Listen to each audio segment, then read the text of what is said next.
E aí, então, meninos, o que vocês querem saber? Então, você tinha falado uma vez que a sua família acabou vindo com a imigração japonesa. Algumas pessoas vieram nos barcos e tal. Então, por que exatamente aconteceu essa imigração? Por que eles tiveram que se retirar do país? Foi por vontade própria? Basicamente, hoje, né, se a gente vai para o Japão, hoje a gente sofre um certo preconceito dos japoneses, porque eles falam que a gente abandonou o Japão no momento, nossos descendentes, né, abandonaram o Japão no momento que o Japão mais precisava deles. Só que naquela época o Japão passava por dificuldades muito grandes, financeiros, principalmente de alimentação. Muita gente passava fome naquela época. Então, houve-se um acordo, né, entre Brasil e Japão. O Brasil precisava de mão de obra, até porque a gente tem que lembrar que esse período já foi pós-abolição da escravatura, tudo mais. Então, foi um jeito do Japão resolver um problema dele. Então, eles mandavam muitas famílias com promessas, né, de que o Brasil era um país muito grande, ia ter muitas riquezas, tudo. E as famílias vinham atrás dessas terras de riqueza para se prosperar e também para fugir desse pequeno problema de alimentos que estava assolando o Japão naquele período. Sim. E quando vocês chegavam, vocês ficavam onde, assim? Tinha um lugar específico?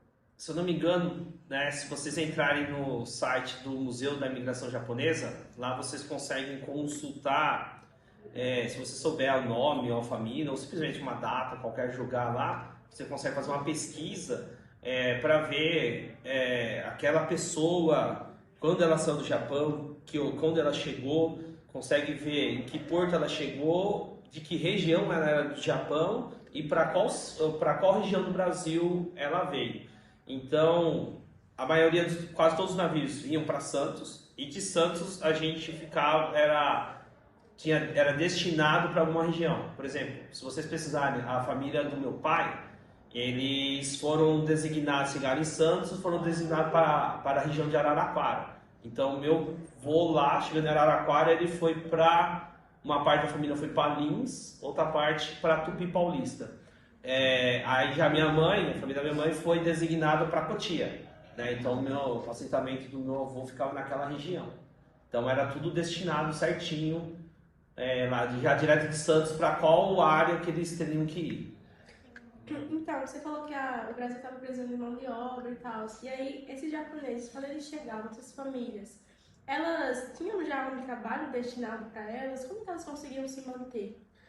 A maioria das poucas famílias vinham com dinheiro. Quem já vinha com dinheiro era mais ou menos igual os italianos, né? Muitos italianos já vinham com dinheiro, já compravam as terras e cuidavam das suas próprias, do seu próprio patrimônio. Alguns japoneses teve essa situação, outros não. Outros foram para a lavoura, né? Fazendas de café e tudo mais, para sanar esse problema de falta de mão de obra. A gente só teve um pequeno problema, né? Porque diferente dos europeus, né, dos italianos que vieram do Brasil, a alimentação japonesa era muito diferente. Então a gente não estava acostumado a comer carne seca, né?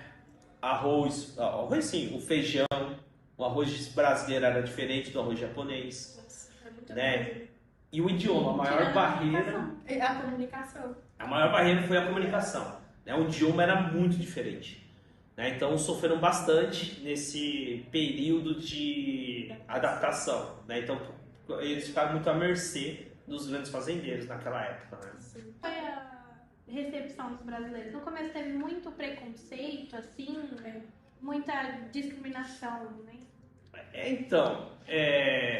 Eu não lembro direito, não vou comentando de discriminação e preconceito. Né? Então, a princípio eles foram bem tratados, mas eles tiveram certas barreiras, questão de idioma.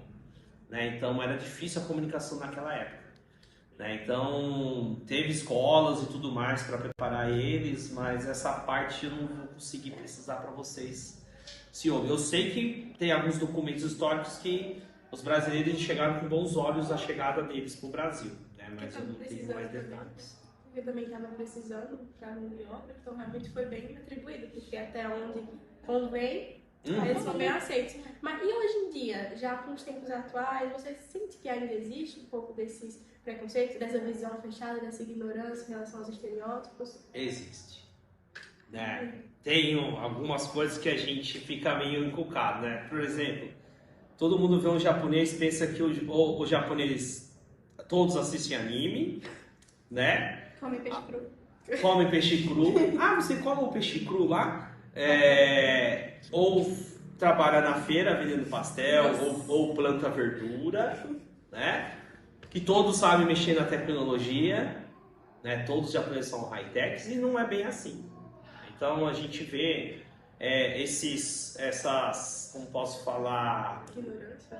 Acho que não diríamos ignorância, Desinformação também. é uma desinformação, esse conceito que o japonês é desse jeito, né?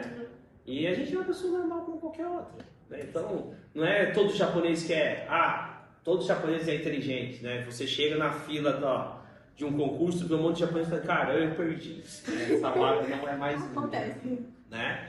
Tá? Mas são coisas que foram moldadas pela sociedade, mas às vezes não é a questão do, ele é muito inteligente, é que é o esforço, né? A gente chegou num mundo diferente, assim, um país diferente, um outro tipo de idioma. Então a gente tem que se esforçar muito para conseguir o nosso espaço aqui também.